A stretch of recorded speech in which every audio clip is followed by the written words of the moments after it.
Mandil atas apa yang ditanyakan, yaitu dalam Ratapan pasal 3 ayat 27. Saya akan bacakan. Adalah baik bagi seorang pria memikul kuk pada masa mudanya. Jadi ini ada yang bertanya, Uncle, ini seperti apa penjabarannya? Gitu. Nah, kita harus lihat. Saudara, sebelum Uncle Mandil ini menjelaskan tentang Ratapan 3 ayat yang ke-27, jadi Uncle Mandil mau menghimbau saudara-saudaraku yang mau belajar Alkitab, di mana untuk kita belajar Alkitab, kita harus pahami dulu bahasa Alkitab itu. Artinya memahami adalah jangan kita memakai bahasa kita sendiri. Kita harus pahami bahasa yang ditulis pada waktu Allah mengilhami beberapa penulis, dan kita harus pahami gaya tulisan bahasa yang digunakan oleh para penulis yang diilhami oleh Allah. Yang kedua, kita harus pahami dulu budaya Alkitab. Budaya Alkitab itu budaya Timur Tengah. Ya, bukan budaya Barat, bukan budaya kita, tapi budaya Timur Tengah. Jadi ini yang harus kita pahami juga. Yang ketiga adalah kita pahami audiens. Audiens yang menerima tulisan itu. Alkitab. Jadi kita harus yang menerima firman Allah pada waktu itu, audiensnya seperti apa, harus kita pahami. Jadi inilah yang Uncle Mandel mau sampaikan, dan juga kita pahami geografis dari budaya Alkitab itu, ya, bahasa, geografi, kemudian audiens atau penulisnya, dan juga latar belakang budaya Alkitab itu. Ya, kita harus pahami supaya kita tidak gagal paham, ya. Jadi mengenai Ratapan 3 ayat yang ke-27, di sana dikatakan sekali lagi, adalah baik bagi seorang pria memikul kuk pada masa mudanya. Nah, adalah baik seorang pria, kalau kita lihat dalam teks aslinya, seorang pria ini dalam bahasa Ibrani-nya adalah lagever. Lagever itu artinya memang tetap seorang pria. Seorang pria. Ya. Kemudian memikul. Memikul apa? Memikul kuk. Kuk ini adalah satu istilah. Dalam bahasa aslinya dituliskan all, yang artinya hukum Taurat. Jadi kuk ini adalah satu istilah yang dipakai atau bahasa kiasan yang dipakai, yang dikenakan sebenarnya pertama itu kepada ternak atau hewan.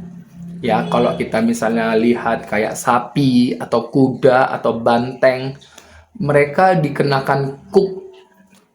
Kuk itu sesuatu yang diikatkan di lehernya. Itu adalah kuk, ya, yang diikatkan di lehernya. Tujuannya apa? Supaya mudah dikendalikan, supaya mudah bersosialisasi, supaya mudah, supaya gampang untuk diarahkan seperti itu. Jadi itulah fungsi dari kuk, ya. Kuk itu yang ditaruh di leher ternak, gitu. Nah, jadi ini yang dipakai oleh orang-orang Yahudi, bahwa yang dipahami ini adalah sebagai bahasa kiasan, di mana kuk itu merupakan hukum Taurat, ya, kiasan yang menunjukkan bahwa hukum Taurat itu sebagai kuk, sebagai kuk atau sebagai hukum Taurat, di mana untuk menjinakkan orang-orang Israel, artinya mendisiplinkan supaya orang-orang Israel atau orang Yahudi terarah hidupnya, ya, terkontrol. Jadi yang menjadi pengendali adalah hukum Taurat. Hukum Taurat supaya orang-orang Yahudi bisa bersosialisasi, bisa bermasyarakat, supaya disiplin dan lain sebagainya. Jadi itu istilahnya mengenai kuk. Ya, jadi ini hanya sekedar bahasa kiasan atau metaforis yang menunjukkan tentang hukum Taurat yang sifatnya pendisiplinan, supaya pengontrolan aja, seperti itu. Nah, sekarang dikatakan di sana adalah baik seorang pria memikul kuk pada masa mudanya. Pada masa mudanya.